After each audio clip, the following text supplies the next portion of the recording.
Hi guys.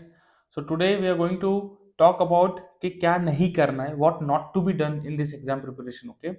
So what I have learned from my mistake, which was pretty simple. I will not take much of your time. 3 4 minutes for about what not to do. Okay. So first of all, never to think, since it's going to be your second attempt or maybe it's your first attempt, never think, कभी भी ये नहीं सोचना है कि मुझे आता है. Never think that I know something, because whenever you go into that trap that I know that subject or I know that thing, you go into that subconsciously, you are saying to your brain that I'm not going to study that, मैं इसको नहीं पढ़ने वाला, मैं इस subject को नहीं touch करूंगा. हमारे ब्रेन में वही चीज चल रही है. सबसे पहले हमको क्या करना है, we don't have to do that thing. हमको ये बोलना है कि भाई मुझे नहीं आता है and I am going to start from scratch. Scratch मतलब जो सब्जेक्ट को अपने को, जैसे मेडिसिन है तो उसको 5 दिन तो देना पड़ेगा, उसको कितने आर से करो फिर भी वो 5 दिन तो खाएगा ही खाएगा. If anatomy, it will take 4 days. If it is anesthesia, it will going to take 1 day. At least it is going to take 1 day. तो वो आपको उतना टाइम तो लेगा ही लेगा. लेकिन अगर दिमाग में ये है, if you have it in your brain that I know that thing, it means you are not going to learn it again. Simple. So if you have those kind of things, stop it. Stay. I mean, stop right there.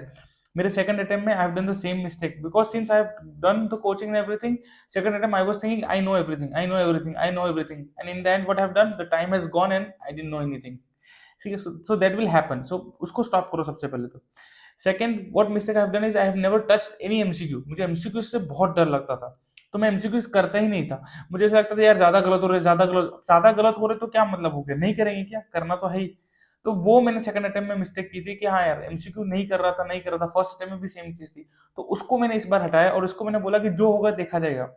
MCQ is also way of learning. भाई वो गलत पढ़ रहा है तो पता तो चल रहा है ना कि गलत क्यों पढ़ रहा है, और जो यहाँ गलत पढ़ रहा है वो एग्जाम में नहीं पढ़ेगा. So that happen to me. ये मैंने अप्रोच सीखा कि जितना गलत पढ़ेगा चलेगा, जितनी बेइज्जती यहाँ हो जाएगी वो ठीक है, एग्जाम के दिन बेइज्जती नहीं होनी चाहिए. I mean no body should insult you on the day of exam. You should be insulted here only. The more you bleed in the garden, the less the more you sweat in garden, the less you bleed in the war. मतलब जितना आप एक guard अपने घर पे जितना ज्यादा पसीना बहाओगे उतना ही कम खून आपको जंग में बहाना पड़ेगा. तो it's a kind of poetry. तो आप जितना यहाँ पे कर लोगे उतना वहां कम करना पड़ेगा. ठीक है. Second thing was that. Third thing was that the paper is coming conceptual, so never leave any subject, any important topic. आपने कोई भी इंपॉर्टेंट टॉपिक और कोई भी सब्जेक्ट छोड़ना नहीं. ऐसा है नहीं कि एनेस्थीसिया या रहने देते हैं यार, because the guy who doesn't know Mallampati score, उसको पता है 149 और 150 का डिफरेंस कितना है. ठीक है. So that person knows what is the difference between 149 and 150. So any subject, any important topic is important. You don't have to leave anything. वो मैंने छोड़ा था. मैंने पहले एनाटॉमी छोड़ा था, ऑप्था छोड़ा था, आई थिंक ऑर्थो छोड़ा था. मैं नहीं हो रहा, मुझसे नहीं आ रहा. No, you don't have to leave anything. You have to do it. You have to master it in all the 19 subjects.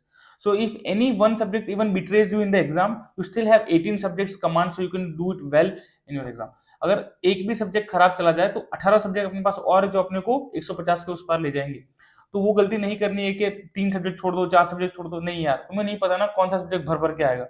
वो हुआ मेरे साथ. सेकंड अटेम्प्ट में ऑप्था भर भर के आया और जो मेरे को आता ही नहीं था. एनआर भर भर के आया जो मेरे को आता ही नहीं था. That happen. सो वो मिस्टेक मैंने अवॉइड की. तो मिस्टेक अपने को नहीं करनी. And last and fourth mistake I will tell you that कि सबसे पहले क्या करना है. तो सबसे पहले easy and important topic cover कर लो. मतलब सब करने के चक्कर में मत पड़ो कि मैं यहाँ से ये कर लूँ, वहां से वो कर लूँ, वहां से नहीं. किस पर्टिकुलर सब्जेक्ट पढ़ो. जैसे मेडिसिन है तो मेडिसिन का जो इजी है पार्ट, जो अपने को आता है उसको अच्छे से कर लो, प्लस जो इंपॉर्टेंट पार्ट है उसको अच्छे से कर लो. जो टफ है उसको देख लो, क्योंकि उसको जब तीसरी बार देखोगे ना वो अपने आप इजी बन जाएगा. तो जो फर्स्ट में जो अच्छा आ रहा है उसको क्रैप करो, क्रैप करो, क्रैप करो. जो इंपॉर्टेंट आ रहा है उसको क्रैप करो, क्रैप करो, क्रैप करो. अपने आप तुम्हारा 80% मटेरियल बिल्डअप हो जाएगा.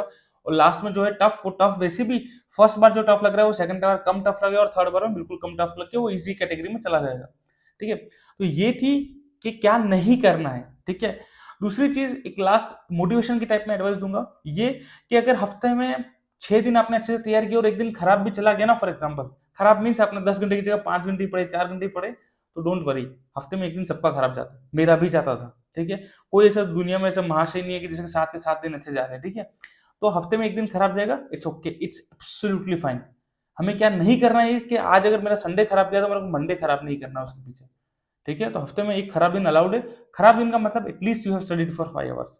That is the definition of खराब डे. खराब डे का मतलब ये नहीं कि आपने कुछ भी नहीं किया. तो जैसे कि मैं बोल रहा था कि व्हाट नॉट टू डू, तो दो चीजें और मैं इसमें ऐड करूंगा कि जो पर्सपेक्टिव ऑफ स्टडीज है कि जिसके अंदर फर्स्ट ऑफ ऑल यार, एक भी दिन ऐसा मत जाने देना जिस दिन आप 75 पेजेस से नीचे की पढ़ाई करो, ठीक है। जिस दिन अच्छे, संडे हफ्ते में एक दिन चलेगा, पर otherwise every day study at least minimum 75 pages, ठीक है। वो चाहे 3 सब्जेक्ट के मिला के करो, वो चाहे 1 सब्जेक्ट के करो, वो चाहे 5 के करो, आई डोंट केयर। 75 पेजेस का आपका टारगेट रहना चाहिए per day minimum. And the same thing about goes with the PYQs. 75 PYQs minimum per day should be done. And those POQ should be like when you are doing 75 pages ना, आपको कोई कुछ भी पूछ ले उस दिन एटलीस्ट 75 पेजेस में से तो आपका आना चाहिए। That your reading should be that kind of thorough, ठीक है। एक दिन में 75 pages is doable thing, not something कि इतना कोई बड़ा टास्क भी नहीं है और इतना कोई मिनिमम टास्क भी नहीं है, आप कर सकते हो। और 75 पीवाईक्यूज उस टॉपिक के रिलेटेड भी आप कर सकते हो, ओनली पीवाईक्यूज, ठीक है। यही करना है ये तो, इससे कम का दिन नहीं जाना चाहिए, ठीक है। फर्स्ट सेकंड थिंग इज, दूसरी चीज ओवर थिंकिंग में, ये स्ट्रेस में नहीं होगा, ये होगा, नहीं मत करना, डोंट डू इट। इवन आप स्ट्रीम्स, पीछे की स्ट्रीम्स चेक करोगे ना, बहुत सारे लोगों के कमेंट पड़े थे उस टाइम पे, आते थे कि ओवर थिंकिंग हो रहा है, कैसे करूँ, लास्ट मंथ में कैसे करूँ, सिर्फ आरआर देख लूँ क्या? आरआर जैसी कोई चीज नहीं होती, ठीक है।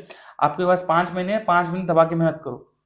कोई मेरे को पीवाईक्यू की लिस्ट, अरे पीवाईक्यू की लिस्ट भाई तो खुद सॉल्व कर ले, खुद सॉल्व करेगा तेरे को अपने पास पीवाईक्यू मिल जाएगी ना। आज अगर आप 5000 एमसीक्यू सॉल्व करोगे, आपको अपने आप लिस्ट मिल जाएगी कि कौन से टॉपिक इंपॉर्टेंट है, कि सर्जरी में ब्रेस्ट इंपॉर्टेंट है, मेरे को बोलने की जरूरत नहीं पड़ेगी, आपको खुद ही पता चल जाएगा, ठीक है। तो go with that kind of thing कि जिसमें आपको खुद, मतलब एक लिस्ट बनाना, खुद ही बनाना, खुद पीवाईक्यू सॉल्व करो, आप खुद लिखो ना यार, मेरे लिए मेरे को एसिड बेस डिसऑर्डर नहीं आ रहा, मेरे को फिजियो में रैम स्लीप डिसऑर्डर्स नहीं आ रहे, मेरे को मेडिसिन में ये एंडो नहीं आ रहा। आप खुद एक लिस्ट बनाओ अपनी, जो लिस्ट मेरे पास भी थी, मैंने खुद बनाई थी, एक लिस्ट खुद की क्रिएट करो।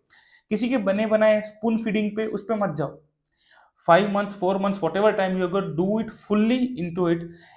If you give like 14 hours, 12 hours, 13 hours a day, I'm telling you कि कोई आपको नहीं रोक सकता, ठीक है। तो क्या नहीं करना है, तो ये चीज़ है कि इन चीज़ों में, ओवर थिंकिंग में, मेरा नहीं होगा तो मेरे दोस्तों को हो गया, तो स्ट्रेस का ये वो नहीं, focus and believe only in your Karma, that's all. क्या आज का डे है, मेरा डे है, जो अनिल भैया ने बोला कि भी मेरे को 75 पेजेस करने हैं, वो 75 पेजेस करो, टिक लगाओ, 75 एमसीक्यू लिखो, टिक लगाओ, आज की डेट डालो, done, go to sleep, well done, you have done minimum job which you required today, वो हो गया आपका। उसे ज्यादा करो तो बहुत बेटर है, नहीं करो तो कोई गम नहीं, आप आराम से सो सकते हो।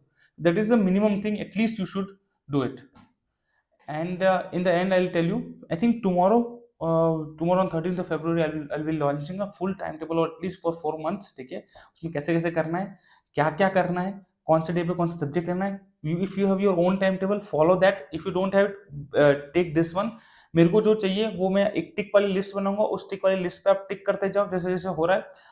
और हो सके तो इफ यू विश, एक ग्रुप है, ग्रुप की लिंक मैं डाल दूंगा, उस ग्रुप में आप वो सारी चीजें भेज सकते हो कि भाई हाँ भैया मेरा ये प्रोग्रेस चल रहा है, मैंने इतना इतना किया है, मैंने ये किया है, मैंने इसमें ये चल रहा है। एंड जैसे ही मेरे को टाइम मिलेगा, जैसे बहुत जल्दी इंटर्नशिप भी स्टार्ट हो जाएगी, कहीं जाना भी पड़ेगा डॉक्यूमेंटेशन के लिए, जब भी मेरे को टाइम मिलेगा मैं उसको गो थ्रू करूंगा और आपको रिप्लाई डेफिनेटली करूंगा।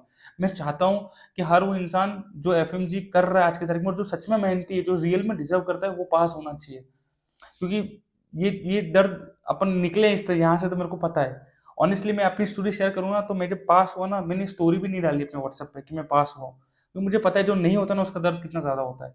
तो मैं सच में चाहता हूँ कि पास हो, और सच में चाहता हूँ कि एक ऐसा प्लान से आप लोग तैयारी करो ना कि कोई फेल ना करे आपको, मतलब पॉसिबल ही नहीं है फेलियर का। और वो सिर्फ ये सारा वीडियो जो प्रोसेस चल रहा है, सिर्फ उन्हीं बच्चों के लिए चल रहा है जो सच में मेहनत कर रहे हैं, जो सच में मेरे भाई बहन सच में मेहनत कर रहे हैं, सिर्फ उनके लिए। बाकी जो लास्ट मंथ में उठेंगे ना कि भैया एक लास्ट मंथ की स्ट्रेटेजी बनाओ, उनके लिए ना ये चैनल है, ना मैं हूँ, ना ये स्टोरी चल रही है, ठीक है। तो बाकी सारे प्लान मैं आपके लिए लेके आऊंगा कल शायद 13 फरवरी या 14 को मैक्सिमम चैनल पे वो वीडियो अपलोड हो जाएगा। कैसे टिक लगाना है, क्या करना है, बाई वन वीक और 2 वीक आपको क्या क्या सेंड करना है, तो उससे अपन उसको प्रोग्रेस करेंगे, ग्रुप में और भी लोग होंगे तो आपका मोमेंटम बना रहेगा, ठीक है। So thank you so much and God bless you.